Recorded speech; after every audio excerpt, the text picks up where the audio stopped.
LL never forget the moment I first heard someone compare having an affair to ordering a secret menu item at a restaurant. It was one of those offhand remarks that stuck with me, painting infidelity as this thrilling, exclusive indulgence, like a forbidden dish you whisper to a waiter about, something only the bold or the reckless dare to try. At the time, I laughed it off, intrigued by the analogy, but never imagining it would one day define my own life. The idea of it sounded intoxicating, a hidden adventure, a break from the ordinary. But when infidelity crashed into my world, I learned firsthand that the thrill is fleeting, and what follows is a mess of guilt, heartbreak, and consequences you can't outrun. It started with my wife, Emily. We'd been married for 12 years, built a life together with 2 kids, a boy and a girl, ages 8 and 10, and a home filled with the kind of comfortable chaos that comes with family life. I thought we were solid, maybe not perfect, but steady. I worked long hours as an accountant, while Emily managed the house and her part-time job at a local boutique. We had our routines: soccer games on weekends, movie nights with popcorn fights, the occasional date night when we could squeeze it in. Looking back, I see the cracks I missed. The way she'd linger on her phone, the quiet sighs she let slip when she thought I wasn't listening. But at the time, I was too busy or too trusting to notice. The truth hit me on a Tuesday night in October, 2 years ago. I'd come home early from a client meeting, expecting to surprise the family with takeout. The house was quiet, the kids asleep over, and Emily was in the living room like usual. I found her in our bedroom, sitting on the edge of bed, her face pale and her hands trembling as she clutched her phone. She didn't even try to hide it when I asked what was wrong. "I've been seeing someone," she said, her voice flat, like she'd rehearsed it. "A co-worker. It's been going on for 6 months. 6 months. Half a year of lies, of her slipping out for late shifts or girls' nights, while I stayed home with the kids or worked late myself, oblivious. The guy was someone I'd met once at company picnic she dragged me to, a smug, broad-shouldered type named Mark who'd shaken my hand and grinned like he knew something I didn't. Now I knew what that something was. The revelation felt like a physical blow, a punch to the gut that left me dizzy and gasping. I stood there, staring at her, the takeout bag still dangling from my hand, soy sauce leaking onto the carpet. "How could you?" I finally managed to choke out. She didn't have an answer, just tears and apologies that sounded hollow. The weeks that followed were a blur of rage and despair. I moved into the guest room, unable to sleep in our bed, knowing what she'd done. We tried counseling for a month, mostly for the kids' sake, but every session ended in silence or shouting. I couldn't look at her without picturing her with him, his hands on her, her laughing at his jokes, the two of them building something behind my back. Trust was gone, shredded beyond repair. By Christmas, we'd agreed to divorce. Surprisingly, it wasn't the bitter, drawn-out battle I'd expected. We both wanted it over quickly, and we managed to sort out custody and assets with civility that felt surreal given the wreckage between us. The kids would split time between us, and I kept the house while she moved into an apartment across town. Co-parenting was our saving grace.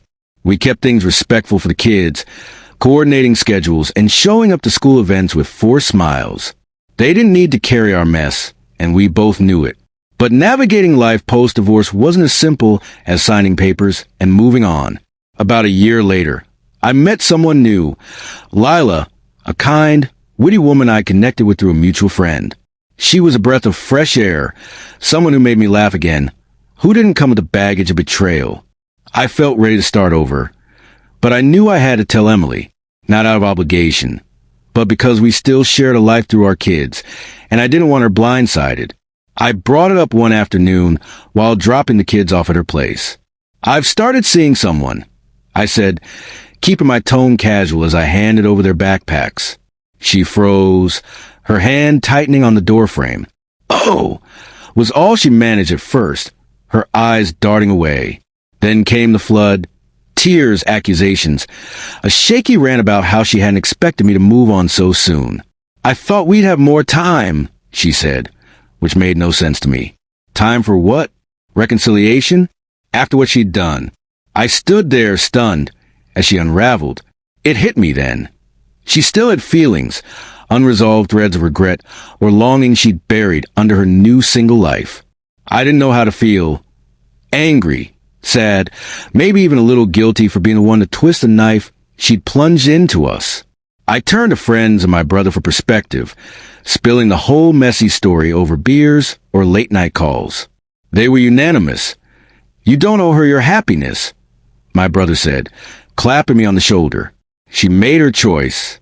You get to make yours now." Others chimed in with their own tales of infidelity's fallout, how the cheater often ends up worse off, haunted by their own decisions. It was validating, hearing that I wasn't wrong to move forward, that her emotional outburst didn't mean I had to pause my life. And as I watched Emily from a distance, I saw the truth in their words. She quit her job at the boutique after the affair came out. Mark had dumped her shortly after, apparently, and now she bounced between temp gigs, racking up credit card debt and renting a cramped place she could barely afford. Her choices were catching up to her, while I was clawing my way towards something better. Karma became a quiet theme in my thoughts. I didn't wish her harm, but I couldn't ignore the pattern people kept pointing out. Infidelity has a way of boomeranging back. Friends shared stories. A cousin whose affair led to a string of failed relationships. A co-worker whose cheating tanked his career when the gossip spread. It felt like a universal law, one Emily was living out in real time. I'd catch myself wondering if she saw it too, if she ever lay awake regretting that first step with Mark. Then came Mother's Day last year, a small incident that underscored how fragile our new normal was. The kids, excited to surprise her, had made her a gift, a hand-painted mug, and a card they'd spent hours on.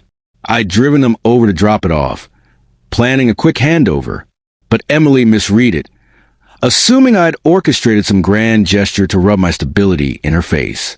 "You don't need to play perfect dad," she snapped, her voice sharp as she took the gift. I bit my tongue, not wanting to escalate in front of the kids, but it stung. The day was supposed to be about her and them, not us, yet her insecurity turned it into another skirmish. It was a reminder that holidays and milestones would always carry this undercurrent of tension.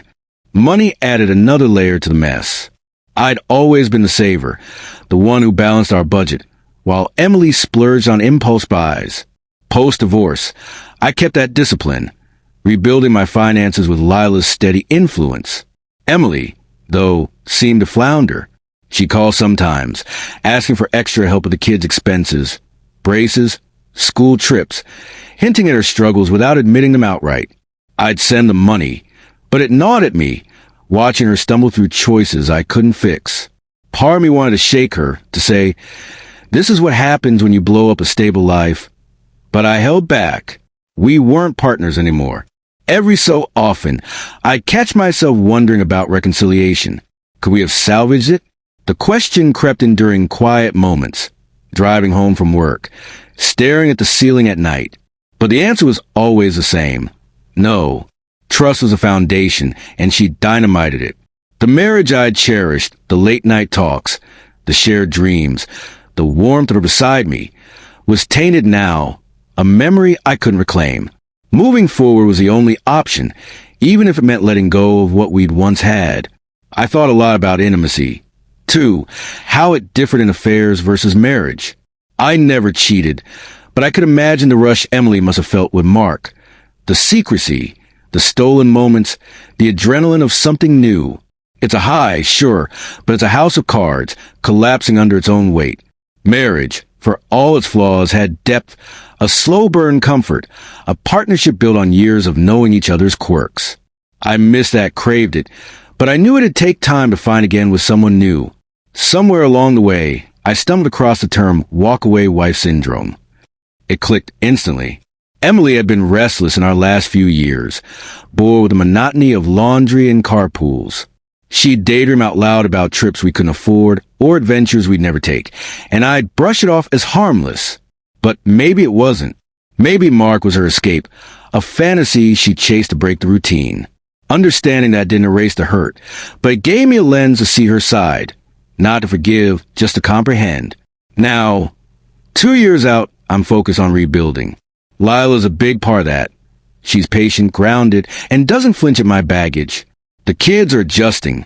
thriving even, and I'm learning to let go of the bitterness. Infidelity tore my life apart.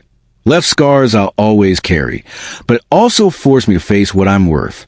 I tell myself, and anyone else who's been through this, to keep moving forward.